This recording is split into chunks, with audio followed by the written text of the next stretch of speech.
We've seen the crash test footage, and deep down inside, we know what we really think of stereotypical Volvo drivers.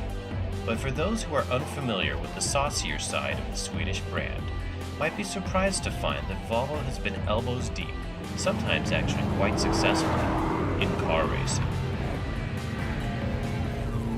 Polestar has been racing Volvo since 1996. Throughout these years, a lot of enthusiasts have asked us, can you make a road car? And this is one example that we use to show the performance potential of a Volvo as a road car. So this is, you could say, it's Polestar's interpretation of the S60, the way we like it. The people that work at Polestar have one thing in common, that is that all of us are car enthusiasts. So this car represents how we would like to see an S60 that we would like to have.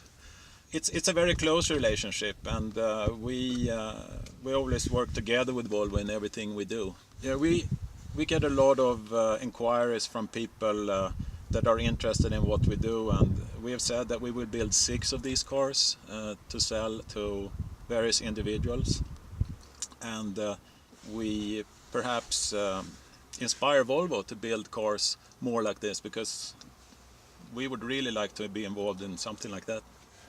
We really like the shape of the S60. We've made some subtle changes. The main changes are to accommodate the wider wheels. We also made some slight adjustments for aerodynamic reasons.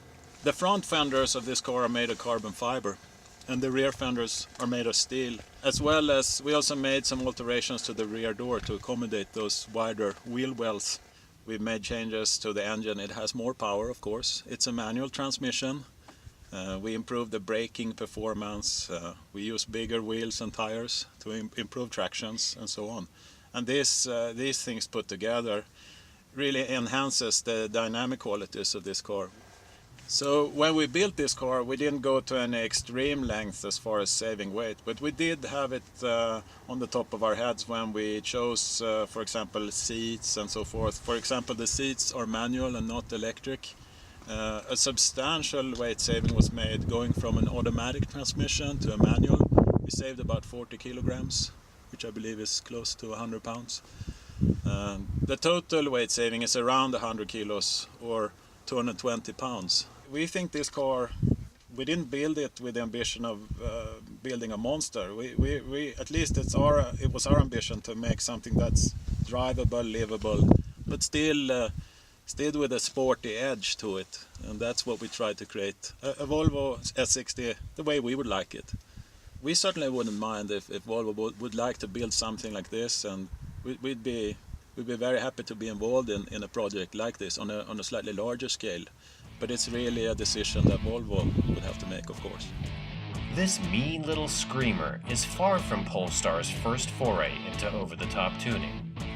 Before the S60 was this nasty little number, a 450 horsepower C30 whose twitchy road manners and peaky engine made it feel like a slot car uncaged. Also decked out in Swedish racing green, aka bright blue, the new S60 tackles speed with an entirely different tack. How much has Polestar evolved in its quest for edgier performance? We picked the perfect inclement weather day in typically sunny SoCal to find out.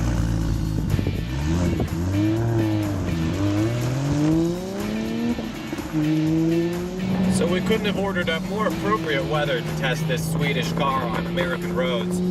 Here we are punching all this power through the wheels. Got light snowfall coming on, frost indicator on the dash, and inappropriately enough, we're running summer tires. So we're really putting this car to a unique test. So if you climbed straight out of Polestar's 450 horsepower C30 and into this 500 horsepower S60, and you didn't know the performance numbers, you might think that this is the tamer car. It's got all these civilized features on the inside. It's got a lot more sound insulation. You know, it really feels like a production car. You've got Alcantara inserts in the steering wheel and the shifter, but aha, it has a 6-speed manual, 3 pedals, which you can't get in the US, making this a bit of a unicorn off the bat. Now that you're in the car and you're driving it, you're revving past 2,500 RPM and everything changes about this car. I'll show you right now. turbo boost kicks in, and you get this great expanse of torque sent to all four wheels. And then when it needs it the most, it diverts almost 100% of the power to the rear wheels, eliminating that neutered understeer tendency that a lot of all-wheel drive cars have that'll actually push it through the corner because it's overdriving the rear wheels by a factor of 1.5%. So the standard off-the-rack Polestar edition Volvo S60 is a really streetable car with a lot of torque all around. It's not going to hit you over the head with its power, but when you climb into this car and compare it against that standard Polestar, you get an edgier ride. You get lower ride height, it feels more glued down, it's lighter, the chassis is stiffer, everything's a little bit more buttoned down and serious and focused, but it's not nearly as edgy as that 450 horsepower C30.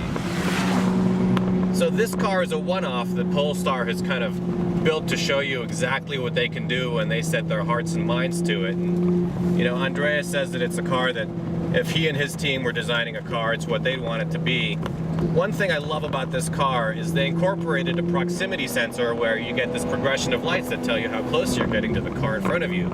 However, that was jerry-rigged in this car to convey engine RPMs. So you go from green to orange to red depending on how close you are to red line. I think it's brilliant. If you hopped into this car and had no idea what was under the hood, you would be in for a shock. You get this sort of deep engine exhaust note, which sounds like, you know, any tuner could have slapped a muffler on and gotten that sound out of it. But once you lay into the power, it's an unbelievable rush of power. But the harder you push this car, the more it gives you that edgy feeling that you're never going to get from a standard Volvo. We attach a lot of significance to horsepower ratings in our culture, of course, and 500 is one of those magical numbers that everyone is striving towards. And, you know, of course Volvo's playing that game too. They could have made it 485 or 475, but, you know, you really start to feel this car's true spirit when you drive it just a touch over the limit where you think it should be performing. So the encouraging thing about squeezing 500 horsepower out of this engine is that they didn't go to extreme measures. They basically kept the internals stock except for a reinforced crankshaft. Of course there's a bigger turbocharger, of course there's quite a bit of work done on intake and camshafts and all that stuff, but it's mostly rooted within the realm of reality. This is something that we could potentially see in a production S60. Admittedly, this is a bit of an exotic experiment for Volvo, or more specifically Polestar, you know. I like when tuning companies act like rogue divisions that aren't totally obeying their corporate masters and they're going off the leash a little bit and exploring what they can do. And that's a wonderful thing with this car. I mean, you definitely feel an edge that you're not going to notice in any other Volvo, let alone a Volvo Polestar.